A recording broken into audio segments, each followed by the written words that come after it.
So this is my Essen Spiel or Spiel Digital 2020 top 10 list. If you like this video, please like and please subscribe and please take a look at our other videos. I did this video last year and it got a really good reception, so I wanted to go through it this year, even though Essen is digital and some of these releases might not be available right during the Spiel Online, especially in the United States, because it is focused towards Europe. But these are, I guess, technically October releases intended for Spiel, or at least were until the COVID hit this year. So let's get started. And I did go through most of the list of releases happening in October and September to come up with this, and these are the things I'm most looking forward to, and I'll give you some reasons why. So number 10 is Moonrakers. So this was a Kickstarter, I think last year, and I actually passed on it for, I guess the reason why it's number 10 is the negotiation aspect of this game. I'm not sure I would like in my games. I feel like if I wanted to play a negotiation game, I would just play Sidereal Confluence. I guess trading and negotiation game. And the time length for this game was a little bit high. 60 to 120 minutes. I think if I'm playing a 2-hour game, I'm going to play something that's definitely heavier than this. I'd be like a Lacerda game or something. But since it came out, they did do an amazing job on the production. The box looks good. I think they even include metal coins in the game. The cards look really good. I feel like who did the graphics design for this? It doesn't have the artist listed, but whoever did the graphics design for this should do more graphics design for games, because it just looks really good. And I guess even if I don't end up playing this game or getting it, I'm interested to see what these guys do next, just because of their attention to the graphics design and how the game looks. So that is number 10, Moonrakers. Number 9 is Monster Expedition. So this is an Alexander Pfister push your luck game, a dice rolling push your luck game. And I'm not a huge, I guess they could have done a better job on this box, I think. I don't know. It's kind of bland, I think. But the cards look good. Essentially, you're going to be rolling these dice and re-rolling them, trying to score monsters or capture monsters in the game. I have watched a brief solo playthrough from the Dice Tower. It looked interesting solo. I don't know if it's a great solo game, but it's an Alexander Pfister game. The artwork looks, I would say, okay, and I'm interested to see what he did with a push your luck style game. I don't think there's that much to it. It's kind of, it's gonna be a lighter weight game, same on the Moonrakers complexity, but this one I'm more excited for a couple reasons. It's from Alexander Pfister. I like a lot of his games, and it plays in 30 minutes, probably, I would guess, less based on what I know. And I feel like for a push your luck game with, I guess I'm not sure how much interaction there is, but maybe some minor interaction for, a Euro game, I think it's a solid entry and something I'm definitely looking forward to. So that is number 9. Number 8 is Anno 1800. So I don't think I played this is actually a board game conversion of a computer game from the Anno series. I don't think they've done one yet, but they have done Crusader Kings and Europa Universalis, I think. And I would say the Crusader Kings got mixed reviews. I think the production quality was a little bit worse than people expected. But this one interested me because it's designed by Martin Wallace. So they brought in, the big guns for doing a kind of an, implementation of Anno 1800 into a strategy game. Now, I don't have much details other than it's a popular PC game that I like. I think I played 2 in the Anno series. I really like the games, and it's designed by Martin Wallace, which I think is what gets on here. These are all in German. Let's see here. So this is what the board looks like. Almost looks like almost looks like you're building your city up, which is what you would do in Anno, and doing some trading. And it I guess it has. So let's see here. Deck. I guess some deck building, which I'm kind of mixed on in a bigger game. In-game bonuses, race, tech trees. I do like tech trees a lot. So we'll have to see what it does. And I feel like Martin Wallace is probably the right person to put together a big game and hopefully make it really good. So that is number 8, Anno 1800. Number 7, Under Falling Skies. So I actually tried to get into some of the print and play stuff a couple years ago. I didn't have the time to print it out and play it, and make everything look the way I wanted it to do that. And then I kind of tried to get into it again during the pandemic here.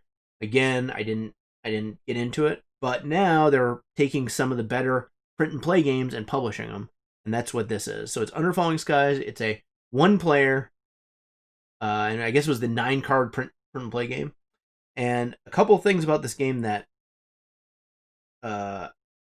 made me interested is that it got very good reviews as a print and play, which means at least the print and play community has played it and thinks it's good.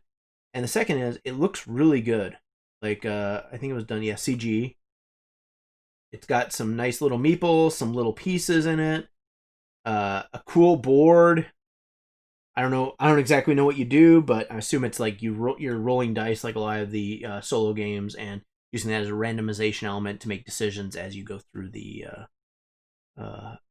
thing. It looks like it's kind of like Space Invaders. That's what it reminds me of, and it just looks really good. I still haven't got a chance to play Deep Space D6, which was another solo print and play game turned into a published game, but this one, the look of it is better than Deep Space D6.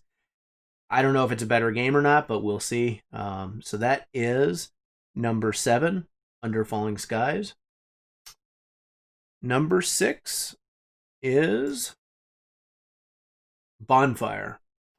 So this is the new Steffenfeld game. I actually missed. Hopefully they're going to have more spots, but I missed getting into the demo game or of it at the BGG at home. But if anyone's watching this, please open some more spots, or maybe if there's a digital version of available, maybe I'll have to learn it and get a group together myself. So it's I guess fairly long playing time Steffenfeld, and I don't know too much about it other than it's a latest Feld game, and it looks much better than most Steffenfeld games, which makes me intrigued. So it's got this these cool meeples with like hats on, and it's got a nice might be some sort of rondel that you're moving through with these workers. And it's got these little islands, some cool, resource stuff, and it's got this player board where it looks like you take tiles and you put them on, and you're like collecting. It looks to me like you're like trying to collect various tiles onto your player board, which is something I liked from a Feast of Odin. So overall, this is looking like it could be So here's your player board filled up with more stuff. And I'm not sure what the goal of it is.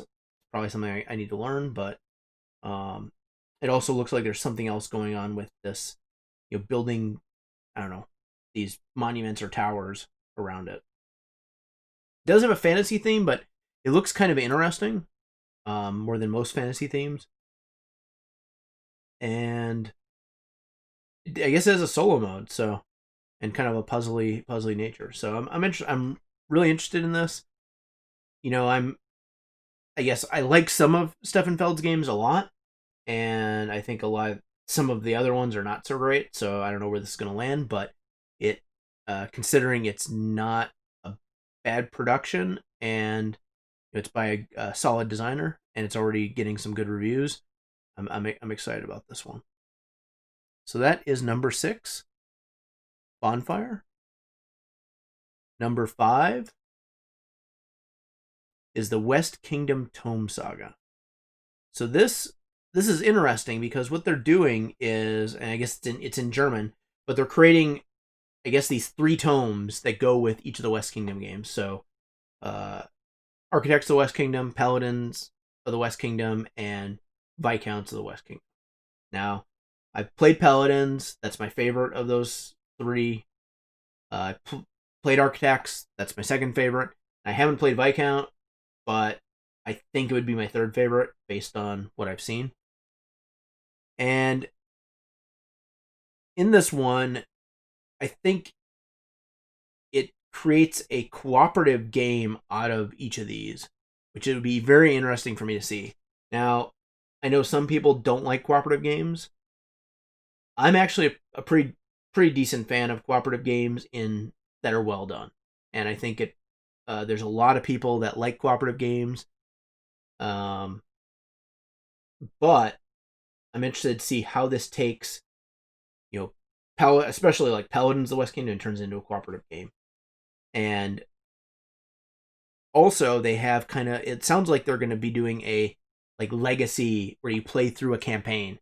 So there might be a cooperative version and maybe a like campaign version where you have some new things that happen in each of the games. It's also interesting. It's I guess it's already available on Geek Shop. So it's not a very expensive expansion, which makes me wonder, how are they going to convert all these games and create this like campaign and do it all within this low price point. If you already own the games, I mean, it's very cheap. It looks like it'll be very cheap to get into this, and if it may get people that don't own the games to want to buy it. So unfortunately, I can't read German, or I'd show on these cards, but we'll see how it goes, and we'll have to see what they do next after the West Kingdom, since I think the Viscounts were the last one. So that is number 5, the West Kingdom Tome Saga. Number 4 is, and this is in German, but it's the Quacks of The Alchemists expansion. So this is unique because it's going to add, let's see if we can zoom in on this. It's going to add this new alchemy thing, and it's going to add these people and also give you some new, I guess, things for your tokens. So the other thing I like about it is that it looks like it's going to be less expensive than the last expansion, which is, I think, good for Quacks, because Quacks isn't a heavy game, but it's a really fun game. Most of the people I've played it with, it's a very good push your luck game. Probably my favorite push your luck game, and probably a lot of other people's favorite push your luck game based on how well it's done. So I don't have too much to say here because they haven't, at least on here, they didn't have any information about all the changes. But it's my number 4 because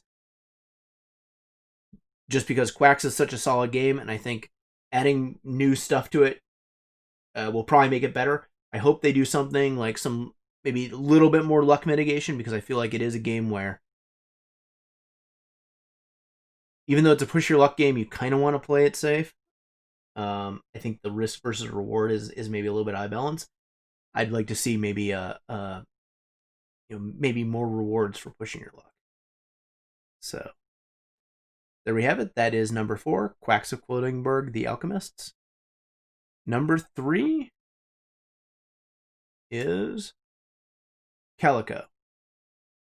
So I know a little bit about this game. I actually haven't watched a review on it, but it's an abstract strategy game in the vein, it looks like, of kind of like Patchwork and Azul. and I'm interested to see it. I like even though I guess it has cats in it. I like cats, so do a lot of people, and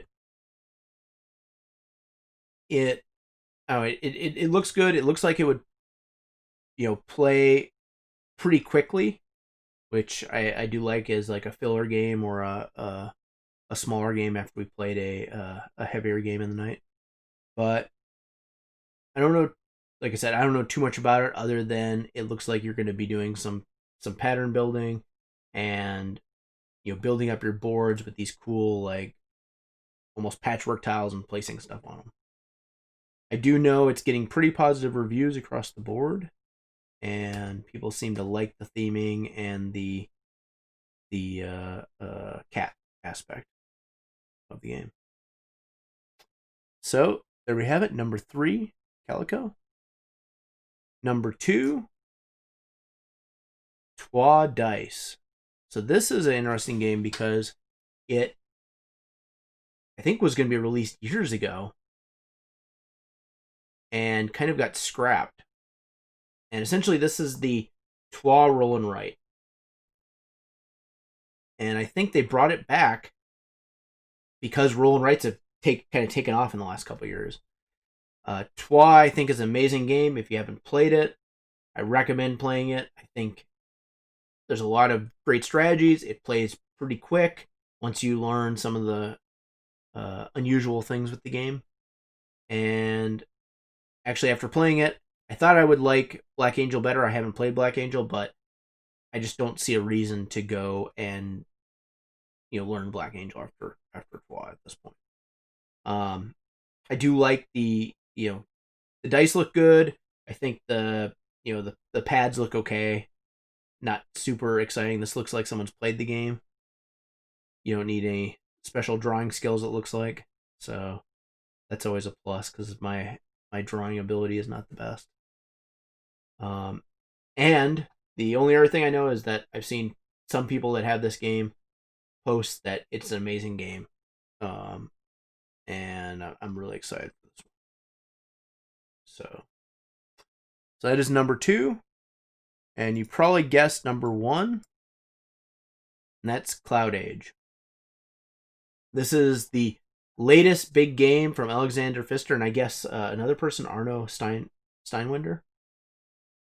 It's, I think, it's lighter than some of his other games, it looks like.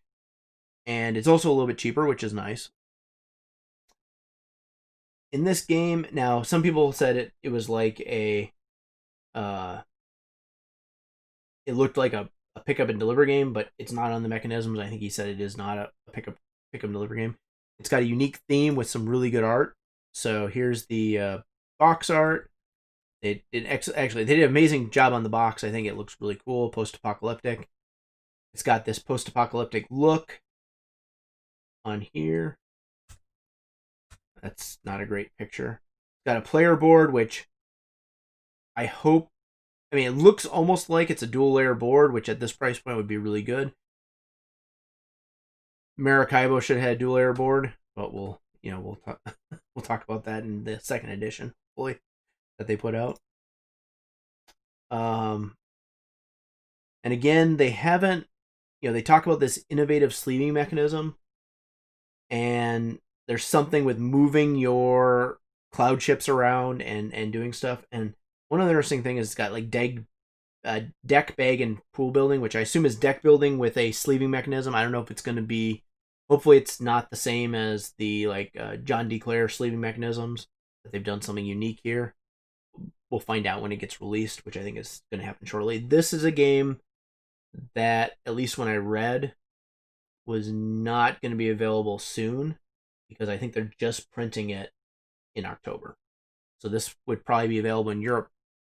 I assume in Europe sometime late October or November, probably in the United States a little bit later. But I'm really excited to see it. I like Great Western Trail, even though I think it has a couple issues we talked about in my other video. I really like Maracaibo the times I played it. I want to play it more and see if it can move up my list. But I think that maybe a little bit lighter, quicker Alexander Pfister game is maybe the way to go. So we'll see if this is that game. So there you have it. That is my list of the top 10 Essen Spiel 2020 releases. If you have an opinion on new releases, please post in the comments, or if I made a mistake on this video, feel free to post in the comments. And please like, and please subscribe, and please take a look at our other videos. Thank you.